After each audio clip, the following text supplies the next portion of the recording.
Olá, meus irmãos, boa noite a todos, é uma alegria estar com vocês. Estamos nos encontrando hoje, quarta-feira, para a continuidade da assistência espiritual da Fraternidade Espírita Amor e Caridade. E o nome da assistência de hoje, quarta-feira, é Socorro Espiritual.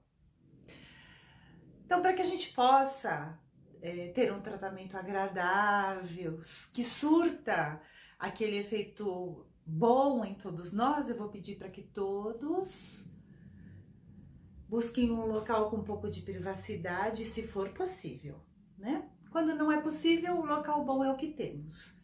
Mas se há opção, vamos buscar um pouco de calma, de silêncio. Vamos sentar confortavelmente, respirando profundamente, elevar os pensamentos a Deus e vamos pedindo que a espiritualidade amiga possa aqui estar para nos atender, para cuidar de nós. Senhor, nós agradecemos por este momento, por esta assistência espiritual. Agradecemos aos mentores da Fraternidade Espírita Amor e Caridade. Agradecemos pela oportunidade da vida e por todos os ensinamentos que ela traz para nós. E pedimos ao Pai de infinita bondade que as nossas mentes possam se abrir em entendimento, que as portas das nossas casas possam se abrir para a entrada dos mentores amigos, que eles possam vir cuidar do nosso lar. E que os nossos corações possam ir se desfazendo de tudo aquilo que não contribui para a nossa saúde, de todos os aspectos. E pedimos que o nosso bate-papo, a nossa conversa, seja calma, tranquila e que traga luz para os nossos caminhos. Que a espiritualidade amiga agora neste momento esteja com as suas mãos estendidas em nossa direção, nos ofertando fluidos salutares que vão organizando desde as nossas células até todos os sistemas mais complexos, sistema nervoso, sistema dos nossos ossos e músculos, sistema esquelético, sistema digestório, o nosso psicológico, o nosso mental, nosso espiritual. E com a certeza, Senhor, que somos todos atendidos por esta espiritualidade maravilhosa e que assim agradecemos pelo passe da noite. Graças a Deus. Olá, queridos, vamos conversar um pouquinho. Nós vamos falar hoje sobre o julgamento e o perdão, porque de certa forma eles andam juntos, só que não um auxiliando o outro, é um dificultando o outro, né? Quando você tem muito julgamento, quando nós exercitamos, né, esse ato de julgar, é mais difícil para nós exercitar o ato do perdão. A gente vai esquecendo aquilo que vai se falando nas palestras ou no Evangelho segundo o Espiritismo, e vai ficando às vezes meio que num esquecimento, e a função nossa é vir ali e, presta atenção, olha o que o Evangelho fala, tá certo isso? Avalia a tua conduta, se fortalece na fé, no conhecimento, seja melhor. Vai chegando mais pertinho de Jesus. Então, eu estava pensando como é que eu ia iniciar essa conversa com vocês. E eu vou falar com vocês, comentar algo que aconteceu comigo. Eu estava conversando com uma pessoa querida essa semana a respeito do evangelho, do trabalho na casa espírita, as questões familiares, todos os aprendizados e situações que este momento que nós estamos vivendo traz para nós, as limitações que nos são impostas, enfim, uma conversa gostosa, agradável. E aí, essa pessoa chegou, que a gente estava falando a respeito de que que eu fiz assim, olha, eu vou fazer 56 anos agora, em junho. Então vou falar, tô com 56, tá quase lá, 56. Que quando eu começo a lembrar da Cris, de coisas que aconteceram comigo, por exemplo, na minha adolescência, é como se eu fosse aquela pessoa, como se não tivesse passado aí tantos anos, 35 anos, né? 40 anos, na verdade, como se não tivesse, eu fosse aquela mesma pessoa. A gente sente a coisa como se nós estivéssemos, o tempo fez assim, ó, já estamos aqui. Uma série de anos passaram, uma série de situações foram vividas, pessoas que nós conhecemos, casamos, tivemos filhos ou não, estudamos, nos separamos, enfim, tem aí uma série de coisas entre lá a adolescência e o momento que chega agora para nós. Mas quando nós olhamos para o passado, aquela menina de 15 anos, parece que ela é esta pessoa que está falando com vocês. Que a vida passa muito rápido, o teor da conversa era esse. E que, por exemplo, quando antes da gente ter que fazer isolamento social, nós podíamos estar com as pessoas, às vezes, que nós gostávamos, que nós amávamos, muitas vezes ou por comodismo, ou por canseira, ou por, ai, mas eu vou encontrar aquela outra pessoa, eu não me dou tão bem com ela, se eu for lá ver o outro, enfim, por todas as desculpas mais variadas possíveis, às vezes a gente deixou de estar com pessoas importantes, e agora, por causa do isolamento social, você fica assim, ai meu Deus, mas se eu pudesse passar 15 minutos com essa pessoa.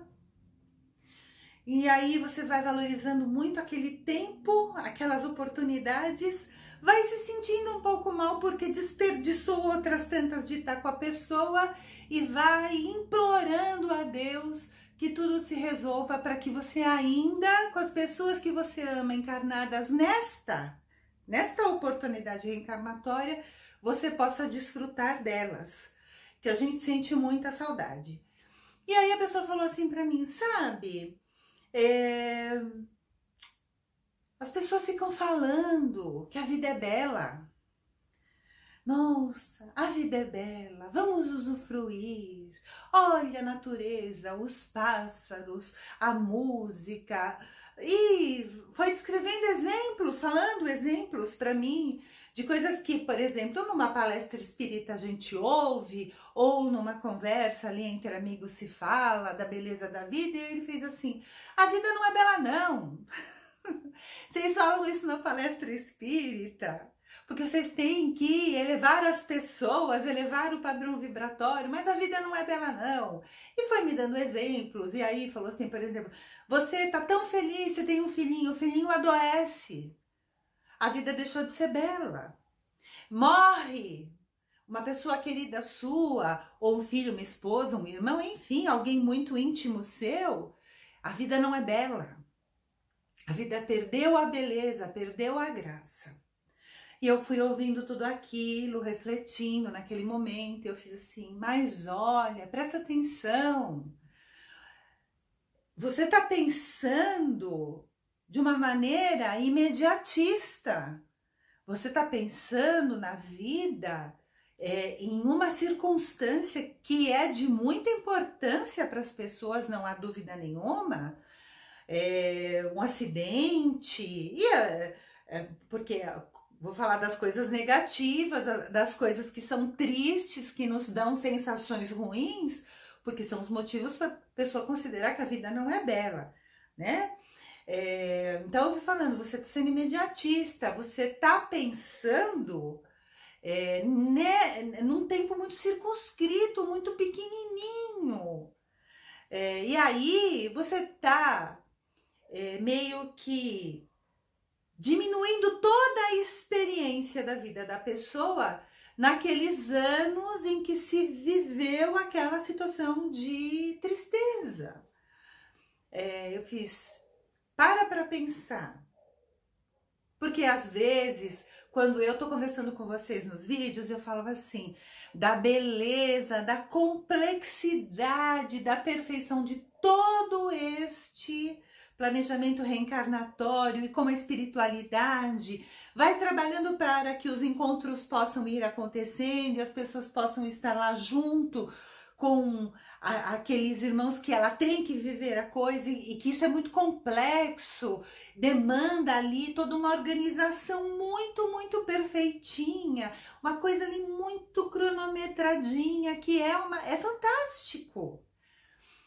Então, o que eu falei? A gente tem que considerar que a vida é bela sim, mas que vida é essa que nós estamos nos referindo? É a esses minutos em que nós estamos conversando aqui? As horas que fizeram o meu dia ou de vocês? Os anos? Há 1, 2 anos atrás? Ou 20? Ou 30? Nós temos que considerar, assim, para aquelas pessoas que viveram as situações de grande felicidade, de muita aventura nesta encarnação e que não precisaram vivenciar situações de sofrimento, a pessoa vai falar assim, não, eu posso considerar. Ó, eu tô com 60 anos, a minha vida inteira foi só felicidade, eu prosperei, eu tive filhos sadios, eu amei, eu fui amada, eu construí, eu isso, eu aquilo. Mas, para aquelas pessoas, isso é uma raridade de se acontecer, que porcentagem, porque nós estamos vivendo num mundo de expiação e prova, e as experiências que vivemos que nos trazem essa sensação de felicidade são para nós aprendermos, e as que não são felizes trazem, vou dizer para vocês, aprendizados maiores ainda. Então, se nós estamos nesse mundo vivendo uma situação de expiação e prova, para evoluirmos é natural que a gente tenha sofrimentos. Então, essa pessoa que vem e chega para nós e fala, olha, tudo na minha vida foram flores. Ou ela é aquele 0,01%, ou ela é mentirosa. Então, vamos julgar. Ela é aquele 0,00001%. Mas os outros 99,99% são as pessoas que vivem o processo de aprendizado que vem com situações felizes e infelizes.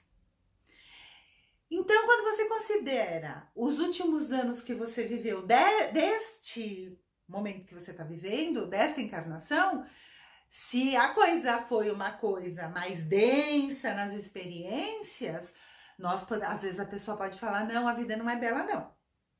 A vida é sofrida, eu sofri, enfim, vivi uma série de situações, perdi pessoas queridas. A pessoa pode estar amarga pelas experiências que ela teve, mas quando a gente, como se nós tivéssemos ali uma maquininha em que aquela encarnação está sendo passada ali numa telinha para nós, e nós tivéssemos uma maquininha que fizesse aquilo assim se expandir para as outras vidas, e a gente visse o apanhado da obra toda, né? A somatória de tudo, o que se viveu, por que se viveu, o que eu tô vivendo agora, por que estou vivendo isso, o que eu já fiz de bom, de não tão bom, por que eu tenho tanta dificuldade com tal pessoa, por que com a outra pessoa é tão maravilhoso, por que neste momento eu passo por determinada situação que para mim é penosa junto com essa pessoa, enfim. Quando nós vamos verificando, temos acesso às informações do passado nosso, de a última encarnação ou das últimas, se fosse possível para nós ver, nós íamos ver este quadro todo aberto, esse leque de informações preciosas, e nós íamos chegar e falar assim: a vida não é bela, a vida é maravilhosa. Tudo isso que me compõe, todo esse monte de situações que eu vivi para que eu me tornasse uma pessoa melhor ao longo das minhas existências, das minhas experiências encarnatórias, só me faz dizer que a vida é maravilhosa, é bela, é generosa. Aí você diz assim: Cris, mas você tá falando isso? Mas eu tô desempregada há não sei quanto tempo. Meus queridos, quando a gente fala isso, a gente não tá diminuindo ou menosprezando as dificuldades, os sofrimentos, ou desvalorizando as situações difíceis que as pessoas estão vivendo. Nós estamos falando para a pessoa que existe um porquê de ser que desconhecemos, mas que a fé que a gente tem nesse Pai maravilhoso tem que nos alimentar para a gente seguir à frente na nossa caminhada com resignação, com amor, com gratidão, porque vamos entender, porque acreditamos nisso, somos espíritas, acreditamos na reencarnação, que as experiências são fruto do que vivemos e que as consequências do nosso aprendizado, se bem vivido, serão que nós vamos estar melhores. Não esqueçamos. As pessoas têm lá a mina, a rocha cheia de pedras, né? Aí as pessoas vão lá com o martelinho, bate, bate, solta aquela pedra. Tem todo um trabalho para ir tirando aquilo que não é considerado uma pedra preciosa. Vai tirando, fica aquela pedra bruta ainda, mas aquela um diamante, aquela coisa enorme, bonita. Às vezes não é tão enorme, porque é muito caro, é raro achar uma coisa enorme, mas um diamante. Aí você pega aquela pedra bruta e você leva para um artista, um lapidador. Ele vai lapidando, lapidando, tirando, dando um contorno, um formato, enfim. E aí quando ele se apresenta aquilo, você fala assim: mas como é que aquela pedra bruta virou isso? Essa coisa maravilhosa? Somos nós, pedras brutas. Ao passar dos anos, nós já estamos ali, né? O profissional que faz isso, eu não sei qual é o nome, o lapidador, sei lá, acho que é isso, esse é o termo. O lapidador da vida, já foi ali tirando coisas da gente. Hoje nós não estamos, quero acreditar, nesse processo evolutivo, pedras tão absurdamente brutas, mas ainda somos pedras muito imperfeitas, que precisa remover arestas e arestas, facetas e facetas, para chegar nesse diamante maravilhoso, mas a gente está caminhando. É como se nós víssemos: eu estou aqui, eu tenho que chegar lá naquele lugar, mas são milhares de degraus para eu chegar lá. Ué, deu o primeiro passo, suba o primeiro, o segundo, o terceiro. Cada degrau que você sobe é um degrau a menos que te distancia do seu objetivo. E qual é o nosso objetivo? Sermos pessoas melhores, atingirmos um grau de evolução que nos torne cada vez mais merecedores de estar perto do Pai. Então, queridos, quando nós temos que ampliar a nossa visão. Mas, Cris, você começou falando que ia falar do julgamento, do perdão. Por que você falou tudo isso? Então, por que eu falei? Eu estou falando isso porque quando nós observamos as pessoas, porque somos ignorantes, não temos o conhecimento pleno de toda a situação que envolve aquela pessoa, somente a espiritualidade sabe tudo, somente Deus sabe tudo que está acontecendo com aquela pessoa. Quando nós vemos aquela pessoa ter atitudes que nós não entendemos ou não aprovamos, ou de verdade são coisas muito, muito severas, que são muito importantes, que depreciam muito o comportamento da pessoa, ou criminosas, nós não devemos ficar apontando o dedo de uma maneira que não seja caridosa. A justiça é importantíssima e ela tem que ser feita. Mas, meus queridos, todo o ser humano, toda a pessoa merece, nem que seja um pensamento de amor. Senhor, essa pessoa cometeu essa atrocidade. Envolva essa pessoa no teu amor, para que ela tenha forças de, se observando, buscar caminhos melhores, que ela não cometa mais esses erros, que ela possa, através de atitudes louváveis, ir se recompondo, se reconstituindo como um ser digno para seguir adiante na caminhada. E há que se entender, meus irmãos, que hoje é a nossa ignorância que faz a gente apontar a pessoa A, B ou C. Por quê? Porque, assim, vocês lembram que Jesus fala? Quem não tiver pecado, quando a mulher adúltera, ela ia ser apedrejada, todos lá naquela sede de sangue, né? Todo mundo ali com os olhos fervendo, querendo fazer a justiça que eles julgavam que devia ter, porque a mulher era adúltera e tinha sido pega, né, no crime que eles julgavam ter ali na situação. Então Jesus chega e olha para todos eles e fala assim: quem não tiver pecado, que atire a primeira pedra. E todos largam as pedras e se retiram. E aí ele ajuda que a mulher levante e fala para ela assim: vá e não peques mais, não cometa mais os erros. Se Jesus, aquele ser ímpar,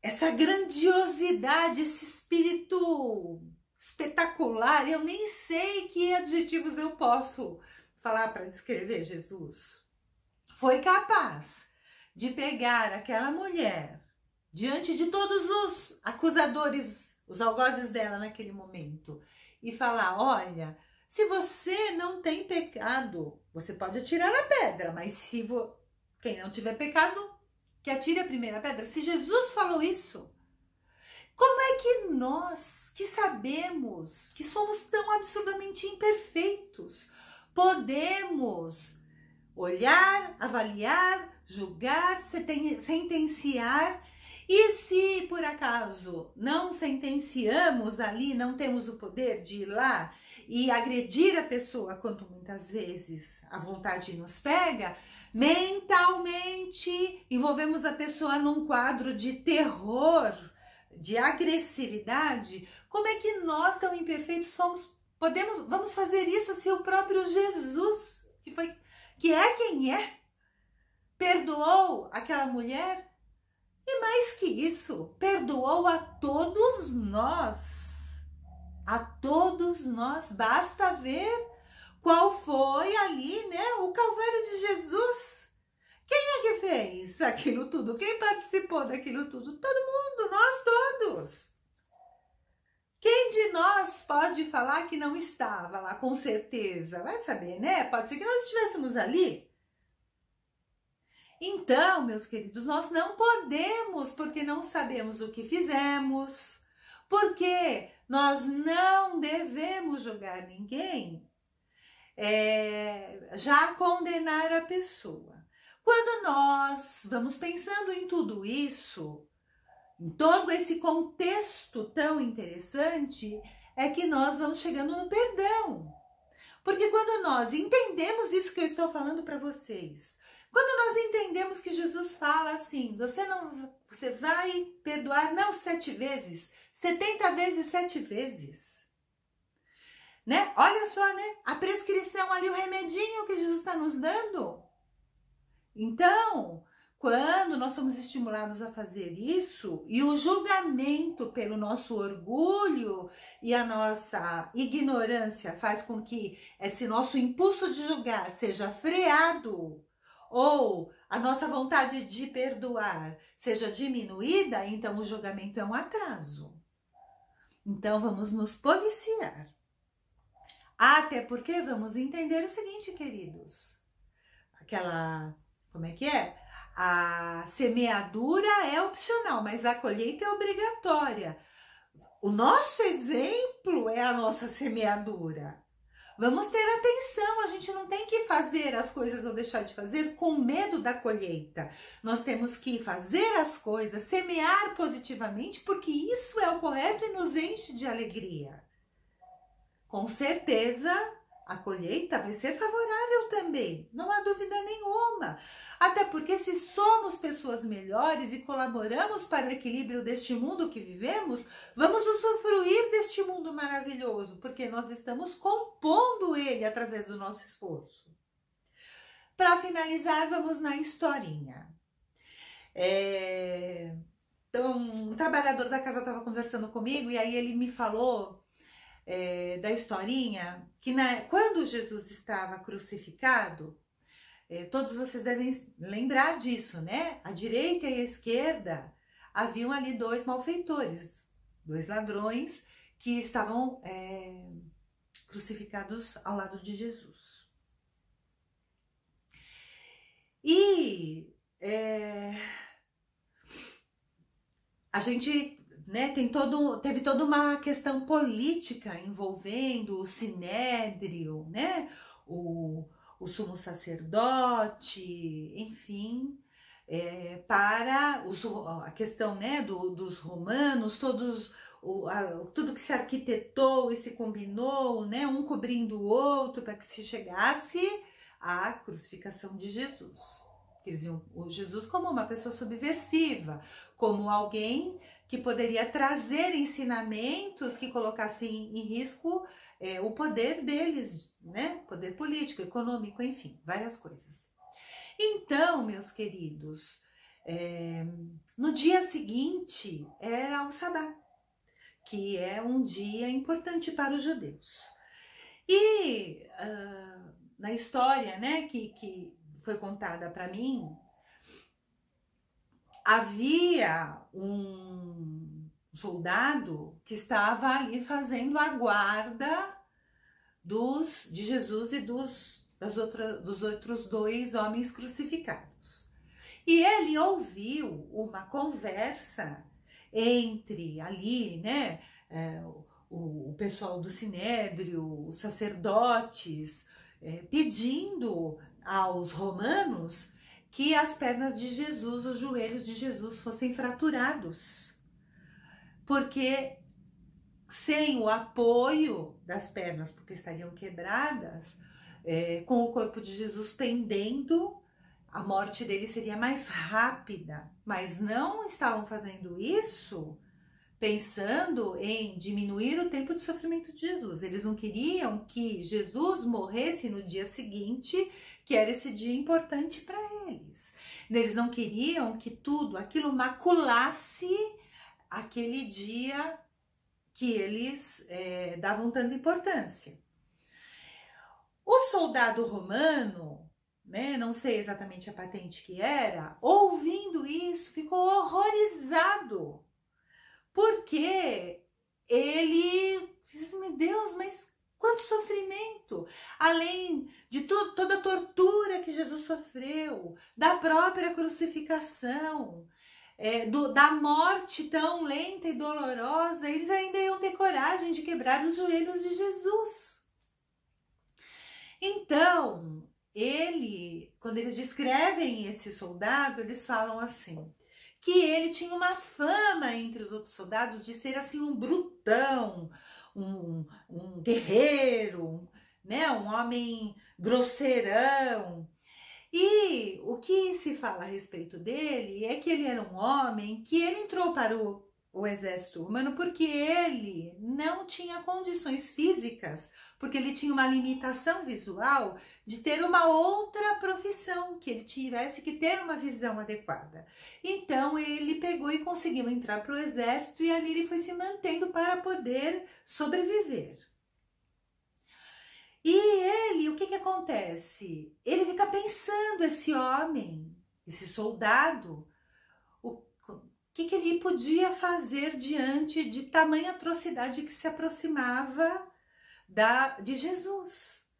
Então ele vai com a lança e ele perfura entre não sei qual costela, ele introduz a lança, é uma história belíssima, para que então Jesus morresse mais rápido, para que ele não precisasse sofrer toda a dor que viria com a fratura das pernas. Os outros 2 malfeitores já tinham tido as suas pernas quebradas, só faltava Jesus. E para que Jesus tivesse ali um desencarne mais rápido, não precisasse passar por todo aquele sofrimento, ele vai lá e perfura. E aí o que se relata, né, o que se fala nas histórias é que daquela ferida aberta escorreu muita água e muito sangue. E aí essa água e esse sangue, pela posição que o soldado estava, ferindo Jesus no alto, caíram pelo rosto dele e lavaram os olhos dele. E ele voltou a enxergar perfeitamente. E aí isso acelerou o processo, né, da morte, do desencarne de Jesus, e ele não precisou ter os ossos fraturados. Por que eu tô contando isso para vocês? Quando a gente pensa só, que se sabe, o soldado lá pegou ali a sua lança e ele, por pura maldade, foi lá e rasgou as costelas de Jesus. Olha, que maldade! Então, nós estamos julgando a atitude do soldado? Quando eu conto toda a história que envolveu esse ato para vocês, vocês conseguem entender o completo. Todo o contexto. Por que que ele fez isso?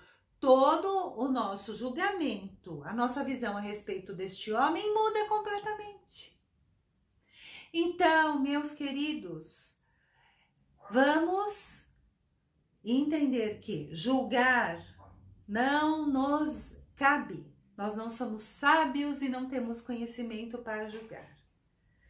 Nós temos que ser corretos, amorosos, perdoar, amar e deixar na sabedoria divina que as pessoas que cometem aquilo que nós consideramos como erro, porque o certo é certo e o errado é errado, mas aquelas pessoas que cometem os erros, que o plano superior venha a trazer para essas pessoas a vivência por conta deles, que isso vai ser feito para que a pessoa aprenda e não erre mais. É importante que se saiba assim, que só punir não adianta. O importante é educar.